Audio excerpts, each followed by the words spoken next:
Muito bem, pessoal, hoje é dia de vídeo novo aqui no canal, assunto novo. Nunca abordei este medicamento aqui no canal com vocês, mas hoje eu achei super relevante falar dele, porque atendi alguns pacientes no consultório. Engraçado que as queixas de consultório, elas são meio sazonais, e hoje eu atendi 3 casos específicos disso, então eu resolvi vir trazer o assunto aqui para vocês e a gente vai falar da diferença e comentar qual é o melhor remédio para tratamento da alopecia androgenética. Será a finasterida, super já conhecido de vocês, muitos aqui já ouviram falar sobre a finasterida, ou a dutasterida, que é um medicamento que talvez não soe aí muito familiar ao ouvido de vocês, mas é uma medicação que a gente também vem usando para tratamento de alopecia androgenética. Quer saber tudo sobre esses dois medicamentos e saber aquele que hoje a gente elege como melhor? Vem comigo que eu vou te contar.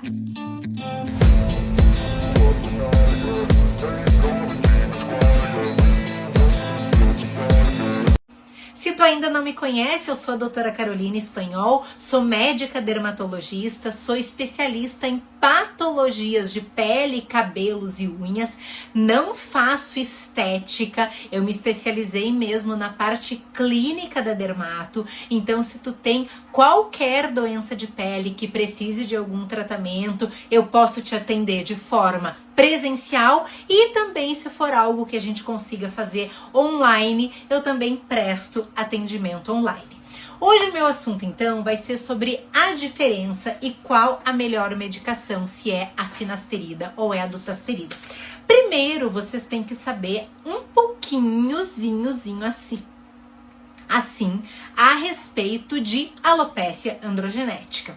Aqui a gente vai falar da alopecia androgenética, não da alopecia de padrão feminino, porque essas duas medicações a gente hoje usa para tratamento quase que exclusivo de uma alopecia androgenética, ou seja, aquela alopecia nos homens, não a alopecia nas mulheres, que ganha outro nome, que é a alopecia de padrão feminino.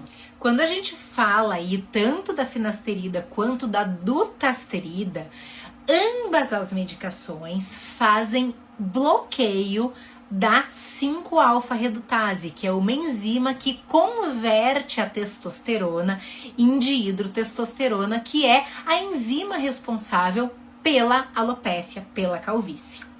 A finasterida tem uma história curiosa. Ela foi descoberta lá na década de 70, quando começou a se avaliar um determinado público masculino e se observou que naquele público que tinha uma quantidade de DH menor, mais diminuída, esse público também tinha menos doença de próstata e menos calvície, menos queda de cabelo. E aí começou a se estudar essa medicação, então, não só para o tratamento de doença prostática, como também para tratar a calvície. Hoje a gente fala da finasterida muito mais como um medicamento, ele está muito mais consagrado no tratamento da calvície do que no tratamento da próstata. A finasterida, então, ela é usada para tratamento de calvície desde a década de 90, ela foi descoberta lá em 70, mas ela é usada para isso desde a década de 90, e a dutasterida, diferentemente da finasterida, ela atualmente vem sendo usada para tratamento de calvície off-label. O que significa isso? Se vocês forem pegar a bula da dutasterida, vocês não vão encontrar recomendação de bula para queda de cabelo, ela não tem Anvisa para queda de cabelo, então os médicos fazem isso como uso off-label e tudo bem, a gente faz isso com um monte de medicamento e não tem nenhum erro quanto a isso, mas ela ainda não tem aprovação da Anvisa para tratamento de queda de cabelo, porém a gente usa porque sabe que funciona. E mais uma coisa que a gente tem que saber a respeito da calvície. Os nossos folículos pilosos, eles não são iguais. A gente tem receptores diferentes dependendo de onde o folículo piloso tá. Por exemplo, aqui na nossa coroa da cabeça, a gente tem muito mais receptor de DHT do que os folículos da lateral e do posterior do cabelo. Por isso que a calvície masculina a gente começa a observar mais a calvície mesmo nessa região da coroa. Por quê? Porque ali estão mais presentes os receptores de DHT. E quanto mais DHT circulante a gente tem, maior é a calvície.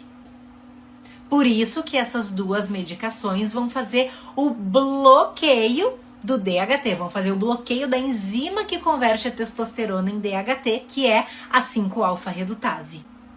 Resumindo, quanto mais DHT a gente tiver, mais calvície e mais afinamento dos fios. Quanto menos DHT, menor a calvície, menor é o afinamento dos fios.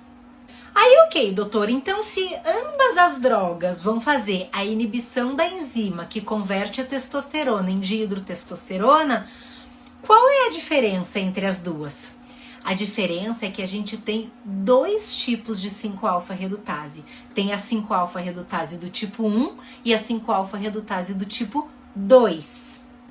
A 5-alfa-redutase do tipo 1 a gente encontra tanto no folículo piloso quanto na glândula sebácea. E a 5-alfa-redutase do tipo 2 a gente encontra nos órgãos masculinos, próstata e também no folículo piloso. Ou seja, no nosso fio a gente vai ter a presença da 5-alfa-redutase do tipo 1 e da 5-alfa-redutase do tipo 2. E aí tá a grande diferença entre as medicações. A finasterida vai fazer bloqueio somente da 5-alfa-redutase do tipo 2, enquanto a dutasterida vai fazer o bloqueio da 5-alfa-redutase dos tipos 1 e 2. Então aí eu já começo a responder a pergunta do início do vídeo. Pode ser por esse fato que a dutasterida seja mais eficiente, já que ela vai inibir a 5-alfa-redutase tanto do tipo 1 quanto do tipo 2. Ou seja, a eficácia da medicação, ela é maior, ela é superior. Então, estudos provam aqui, ó, que a dutasterida é 100 vezes mais potente que a finasterida e que ela inibe 90% da dihidrotestosterona circulante, enquanto a finasterida somente 70%. Então, estudos mostram que a dutasterida ela é mais eficaz do que a finasterida. Então, a dutasterida só tem ponto positivo? Não. A dutasterida tem um grande ponto negativo, que é a questão... 2 pontos. A primeira é a questão do preço, porque ela é uma droga mais nova, melhor, então ela acaba tendo um custo mais alto do que a finasterida, e também são poucos os laboratórios que produzem a medicação, o que também torna o preço dela mais elevado. Em termos de efeito colateral, que eu já sei que vai ter gente que me pergunta, porque aquele efeito de inibição de libido, de impotência da finasterida é conhecido. Se tornam semelhantes, não houve assim uma diferença estatística significativa quando a gente fala em efeito colateral de uma e de outra. Elas se parecem. Então, a escolha seria bolso e eficácia. Lembrando também que não existe cura da alopecia androgenética. A gente consegue postergar a perda dos fios e melhorar a qualidade dos fios vigentes. Mas se tu for uma pessoa que tem uma tendência genética a ficar calvo até o momento, ainda não se descobriu a cura da calvície. Mas cada vez mais se conhece mais medicamentos para fazer o tratamento disso. Outra pergunta que eu sei que vocês são inteligentes e vão me fazer. Ok, doutora, pensando assim, então a melhor coisa a se fazer seria associar o uso da finasterida com a dutasterida. Assim a gente estaria fazendo um super bloqueio. Talvez sim.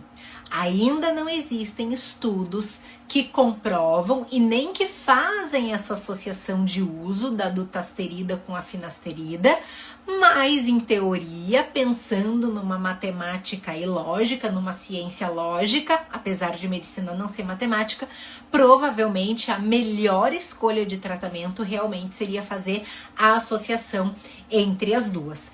Não vai sair aí te automedicando, comprando a dutasterida por conta própria, porque existem uma série de exames que a gente normalmente pede para o paciente antes de começar o uso da medicação. Mas saiba que se tu for no teu dermatologista e tu tiver condições de optar por fazer o tratamento hoje da dutasterida ao invés de fazer com a finasterida, talvez ele te indique essa medicação pelos benefícios que ela vai te trazer, já que os riscos ali são praticamente iguais, né? Os efeitos colaterais.